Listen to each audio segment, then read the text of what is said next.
Kia ora, good afternoon. Welcome back to this News Hub breaking news special. A gunman with an automatic weapon has opened fire on a mosque in central Christchurch. We are on standby for a statement from the Prime Minister at 4 o'clock. There are unconfirmed reports as many as 27 people are dead, including children. We must stress those numbers are unconfirmed, just reports at this stage. There were 500 people in the mosque at the time of the shooting. The shootings are thought to have happened at two mosques, one in Deans Avenue and one on Linwood Avenue. There are reports a bomb was also found inside a car that crashed on Strickland Street. All schools in Christchurch are now in lockdown, as is the Christchurch City Council building. There also appears to be another active shooting incident at Christchurch Hospital, where the casualties have been taken. News Hub reporter Erin Speedy is at Christchurch Hospital right now. We're going to go live to her. Erin, what is the latest you're hearing? Well, Mitch, we can't confirm at this stage if there has been a shooting here at Christchurch Hospital, but what we do know is the hospital is in lockdown. There's armed guards at every door. Nobody is allowed in and nobody is allowed out of the hospital, and that's what they're telling us. All appointments for the day have been cancelled, including all of those outpatients and inpatients. OK, Erin, you're right outside the hospital now, right on the edge of Hagley Park. Can you describe the situation? Are you seeing police officers? What are you seeing where you are? So there's a lot of police officers around. As I said just before, there's armed police at every door to the hospital, and there's cordons in place. Now, we did see armed guards going car to car, searching, looking inside those windows, obviously looking for something. Not sure what exactly that was. Now, I did come from the mosque on Deans Ave previously, and talking to people as they were coming out, there was a lot of terrified people, a huge police presence there too, obviously. And they were saying that they saw at least 20 to 30 people get shot just at that one mosque.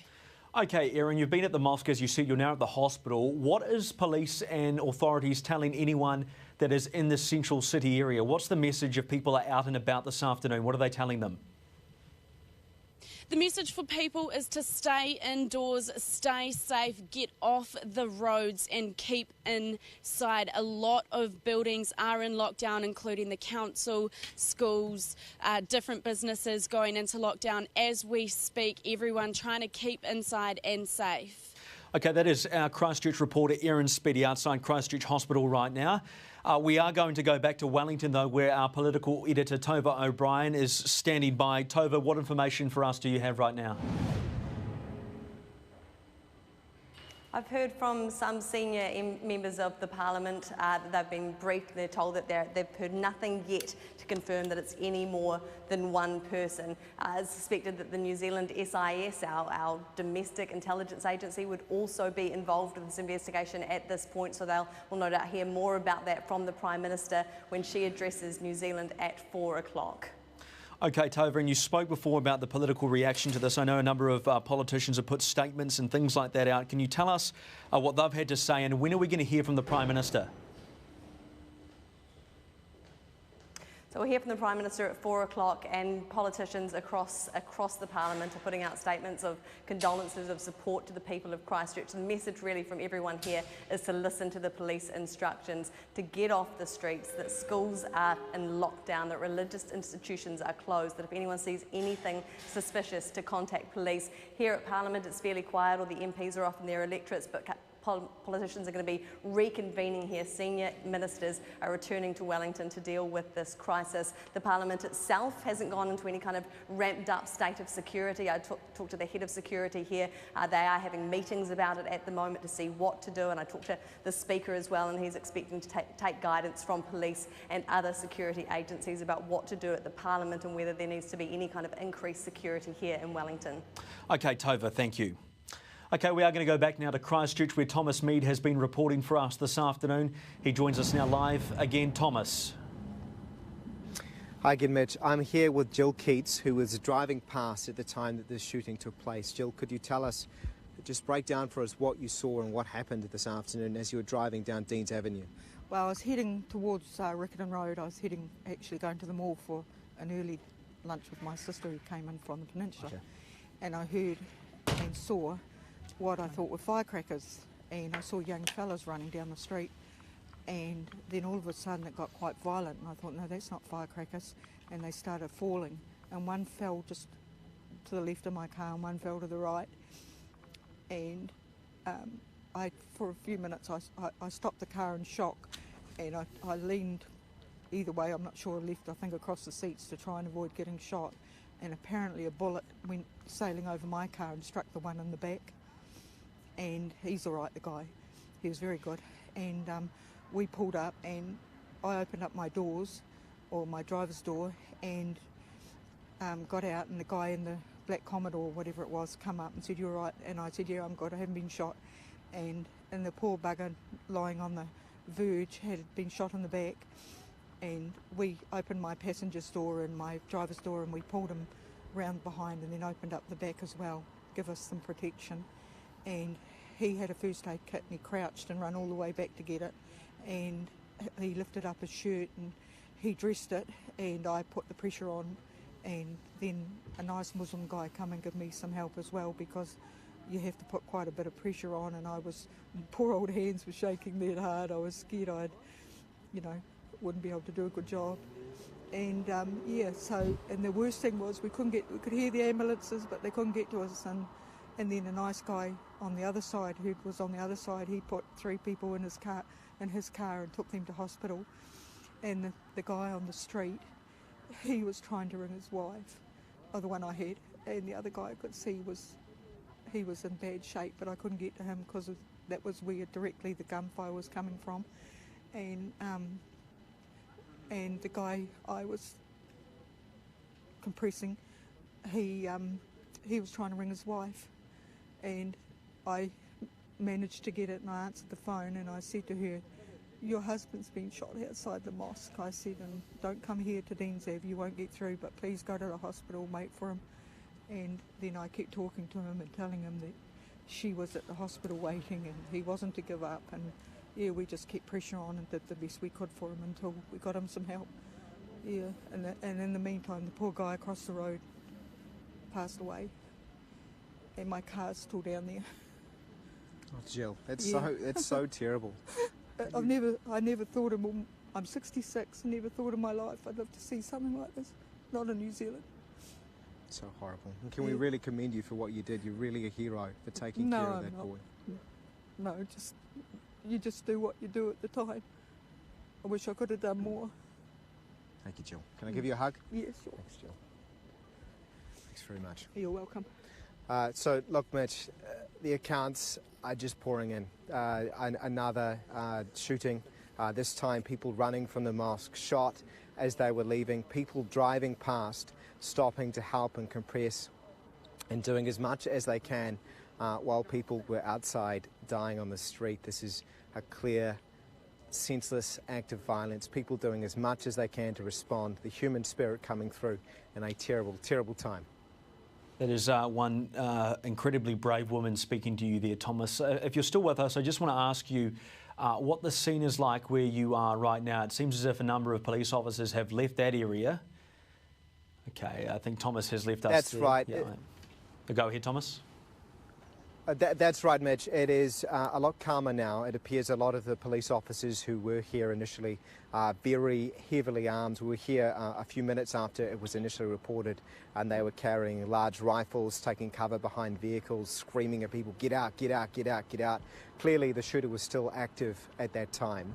But it appears the police presence has subdued somewhat. There are still some officers here, but they have vacated this area and potentially head to another area. So look, now the scene is full of family members who are coming down, waiting to get some information about those inside the mosque. We've spoken to another man a few moments ago who's waiting to hear from his wife, and the people here are all just waiting to hear from those they love inside this mosque after this tragic, awful time.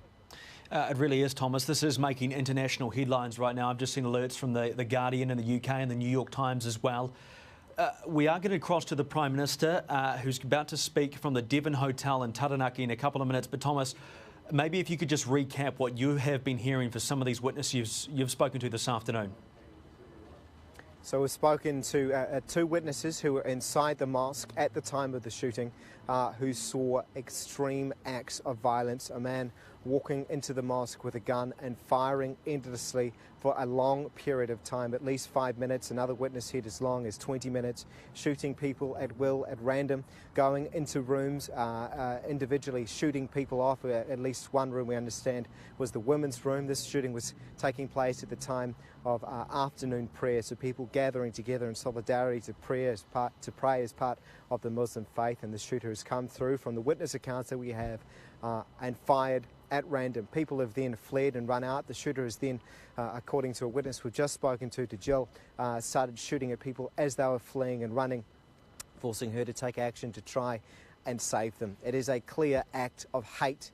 There will be a number of people injured, a number of people who have died, and we have seen ambulances rushing to and from this scene endlessly. Although in the last 20 minutes, half an hour or so, I have not seen an ambulance rush back through here, so it appears that they have got on top of the number of injuries, and those people will hopefully, those injured will hopefully be now at Christchurch Hospital at a triage centre that we understand that has been set up, getting the treatment after this awful act. Okay, Thomas, forgive me if I have to interrupt you in a minute because we're about to cross to the Prime Minister in Taranaki, but there will be a number of people around the country wondering how those family members are doing who you talked about being at the cordon before. So are they still there? Are they being looked after? What's happening in that situation? They are getting some information, some limited information from the police officers here, but look, they will have to be interviewed about what has taken place. In fact, some people have told us that the police are asking them not to speak to media because they will want to get some accounts, but we are making sure to communicate exactly what is going on for the people around New Zealand who will have family members here that attend the mosque and in Christchurch. But look, they are getting as much information as they can, but there is still a huge information gap. People are still sitting around here on phones, talking to each other and taking solidarity as much in each other as much as they can. Thomas, can you see many people walking around that area, or has it completely cleared out after that message went out from police to clear the area? Are people listening and staying away? They had, now that you mention it, Mitch, the area has cleared out quite a bit. We are standing near a very busy road, Morehouse Ave, which at this time of day would normally be absolutely packed. And half an hour ago, it was absolutely full of people, presumably who were not aware of this, just driving home. But the amount of traffic has decreased a lot. Looking at it now, there is only a few cars going back and forth, and other than family members and those affected coming to this area to try and get what information they can, it appears people are heeding that advice. Now, this area is a dense office area. There are a number of large offices, professional people working around here, and also a number of residential homes along Deans Avenue. There's a number of flats and general houses just offshooting here, and it is near one of the busiest roads in Christchurch, Riccarton Road, which runs past a popular mall. So it is good to see that people are heeding the advice of officials and staying away, and we'd like to reiterate that if you are in Christchurch at the moment, please stay away from this area to allow the family to come down and be able to park and find a place to come in at this cordon. That is good advice. Thomas, just stay there. We're going to go to a statement now from the New Zealand Police, which has come out in the last couple of minutes. It says police is responding to a very serious and tragic incident involving an active shooter in central Christchurch. One person is in custody. However, police believe there may be other offenders.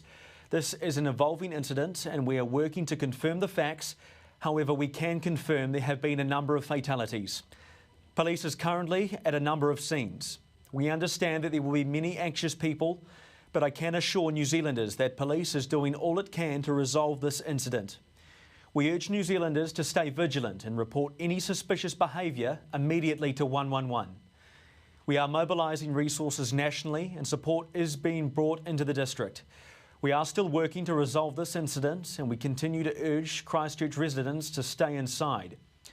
We ask all mosques nationally to shut their doors and advise that people refrain from visiting these premises until further notice. I'll just recap that last part of that press release there from police. We are still working to resolve this incident and we continue to urge Christchurch residents to stay inside. We ask all mosques nationally to shut their doors and advise people refrain from visiting these premises until after further notice. Now, pictures have emerged of what's believed to be a suspect being apprehended by police. These pictures are just in right now, and we can see some video footage on your screen that's been filmed off a mobile phone. It looks like a car has been pulled over on the side of the road. Looked to be a Subaru Forester. You can see blurred vision there of what appears to be police taking a person down. We don't know which part of Christchurch this is at this stage, but there are a number of armed police, and that's likely to be the offender police talked about in that press release, but they have mentioned there is possibly more people at large at the moment.